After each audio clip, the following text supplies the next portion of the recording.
Thank you very much again for attending. I hope you'll stick around. We've got one more speaker. We're going to be done, and my deepest of apologies.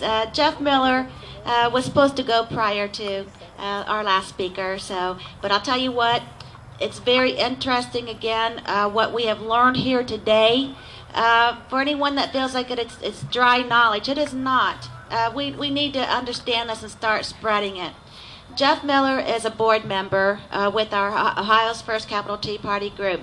We owe a lot to him. The past couple months, he helped, is very instrumental, him and his son-in-law, Cody Brown, to get our website up and going. For those of you that don't know about our website, it's www.chillicotheteaparty.com. Pretty simple. Please visit. We'll keep it updated as much as possible. We want to use this as a means to educate people and to let you know what our upcoming events are going to be. Jeff also was instrumental in getting the logo for our Tea Party group and the t-shirts that you see everyone wearing and that some of you purchased. So we owe a lot to Jeff, along with all the other board members who've been working very hard to make all this stuff happen. So Jeff?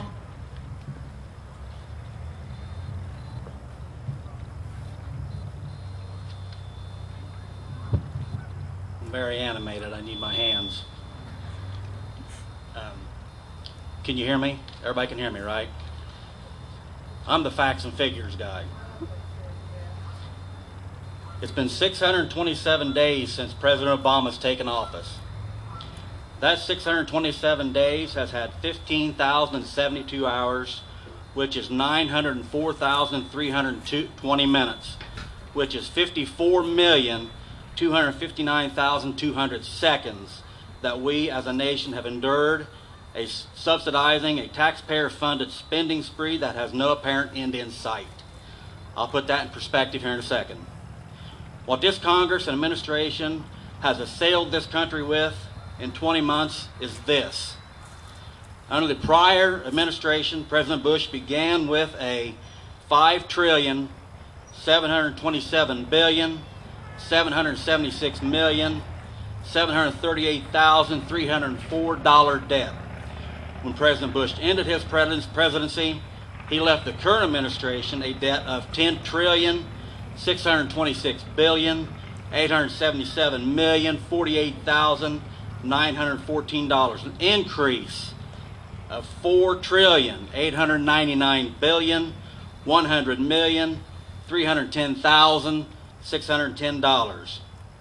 Under our current administration's leadership, which began with that figure, $10.5 trillion, as of the writing of this, which was September 11th when I sat and penned this, our national debt has grown to $13,444,496,046,138, an increase in President Obama's first 20 months of $2,817,618,997,224.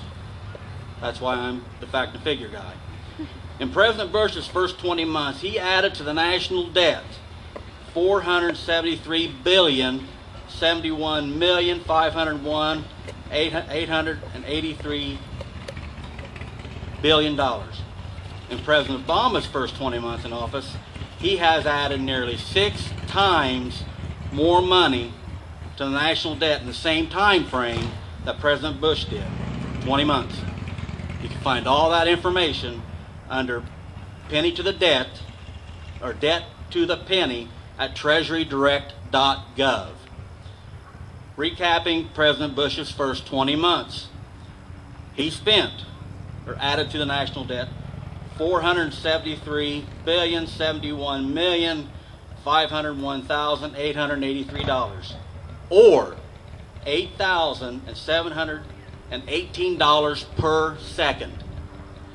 Recapping Obama's first 20 months, he has added $2,817,618,997,224, or $51,929 per second. Big increase. The reason I give actual numbers is this. If we say something enough, repeat it often enough, no matter what the subject, by repeating it, we subsequently lessen the harshness of those facts. We see this in the media's constant attack of everything conservative, by calling conservatives racist, homophobes, haters, whatever. Left unchecked, it will eventually be assumed as the truth. Make the lie big, make it simple, keep saying it, and eventually they will believe it. Germany's chancellor once said this.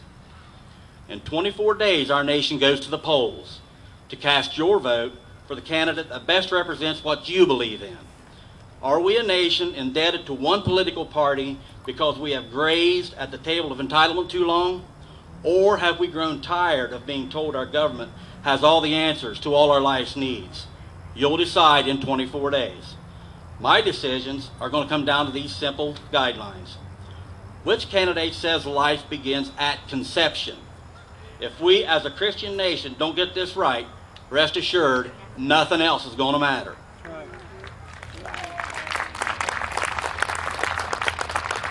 Which candidate has said we are a Christian nation, founded that way, needing to maintain the majority of our founding fathers' core beliefs?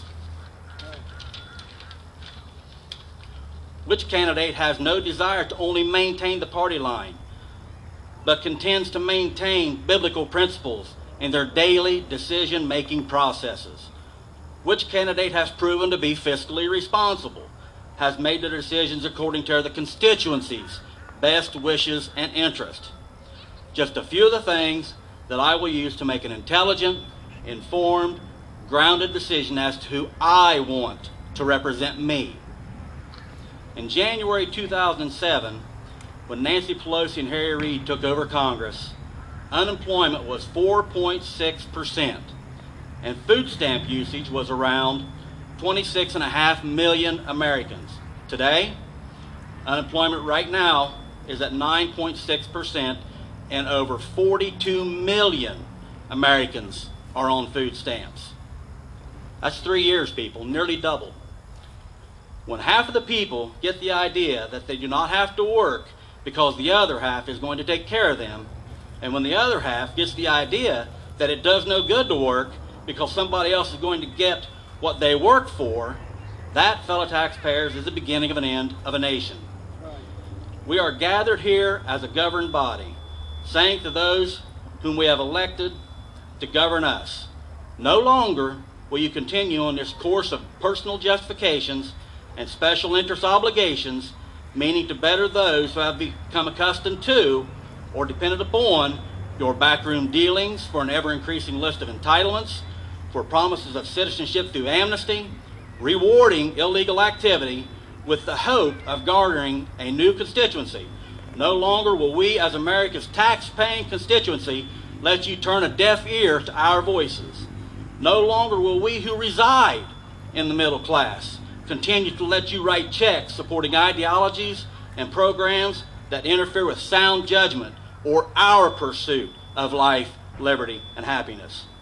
24 days before the midterm elections, all around America, notice is being served and will be served that business as usual in Washington is no longer acceptable. In 24 days, a referendum directed at this Congress and administration will be served through the ballot box that their idea of America and our founding fathers' idea for America are not one and the same. I would say to those waking up November 3rd, once employed by us, America's tax-paying citizen, we told you November was coming. Thank you.